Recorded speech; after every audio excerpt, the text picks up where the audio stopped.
Hello everyone, నేను మీ నిర్మలాని మాట్లాడుతున్నాను. మరొక నూతన మొక్కతో నేను మీ ముందున్నాను. ఈ వీడియో చూడండి, లైక్ చేయండి, షేర్ చేయండి అండ్ ముఖ్యంగా సబ్స్క్రైబ్ చేయండి. దీనిని బుడం దోస అంటారు. బుడంకాయలు వేరు మళ్ళా. ఇది దోస అనమాట. బుడంకాయలు కొంచెం పెద్దగా ఉంటే పప్పుకూరలో వేసుకోవచ్చు, పచ్చడి కూడా చేసుకోవచ్చు. అవి కూడా చూపిస్తాను. వీటిని చిన్న దోస అంటారు. ఇవి చేదుగా ఉంటాయి, తినొచ్చు కానీ చేదుగా ఉంటాయి. సిసియోస్ అంగులాటస్ కనిపిస్తుంది మనకి. ఈ చెట్టునే సిసియోస్ అంగులాటస్ అంటారు. దీనిని బర్ కుకుంబర్ లేదా క్రీపింగ్ కుకుంబర్ అని కూడా పిలుస్తారు. ఎందుకని ఇది ఒక క్లైంబర్. దీని గురించి కొంత సమాచారం చెప్తాను చూడండి. ఇది ఒక క్లైంబర్ అంటే నిమ్మ చెట్ల మీద, ఎండిపోయిన నిమ్మ చెట్ల మీద తీగల ఇది పాకింది. క్లైంబర్ అంటే ఏంటి? తీగ. ఇది పొదలు మరియు కంచెలు లేదా నేలపై ఉన్న దారులపై ఎక్కే వార్షిక తీగ. కాండం వెంట్రుకలు లేత ఆకుపచ్చ రంగులో. ఇది 6 మీటర్ల పొడవు వరకు పెరుగుతుంది. ఆకులు ప్రత్యామ్నాయంగా విశాలంగా గుండె ఆకారంలో 3-5 లోబులతో ఉంటాయి.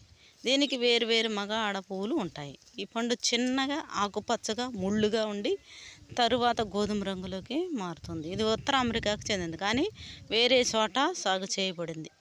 ఈ మొక్క వందలాది విత్తనాలను ఉత్పత్తి చేయగలదు. పండ్లు జంతువుల ద్వారా చెదరగొట్టబడతాయి, వేరే చోట్ల ఆ విధంగా పెరుగుతాయి అన్నమాట. పక్షులు కూడా వీటిని ఎత్తుకెళ్ళి వేరే ప్లేస్లో పెట్టినప్పుడు అవి అక్కడ కూడా మొలకెత్తుతాయి. ఈ ఆకులు చూసారు ఎంత అందంగా ఉన్నాయి. ఈ కాయలు చూడండి, పుచ్చకాయకి సార్లు ఎలా ఉంటాయి, అలా చిన్ని పుచ్చకాయలాగా ఉంది ఈ చిన్న కాయ. సార్లు కూడా కనిపిస్తున్నాయి, ఆకులు కూడా చాలా అందంగా ఉన్నాయి. దీని గురించి కూడా మనం తెలుసుకోవాలి కాబట్టి నేను చూపిస్తున్నాను. ఈ కాయలు ఇవిగో చూసారు ఎంత బాగున్నాయో. కొంచెం చేదుగా ఉంటాయి. చిన్న దోస అన్నమాట. బుడంకాయలు వేరు, ఇవి వేరు. ఈ నిమ్మ మొక్కల మీద పాకింది తీగ.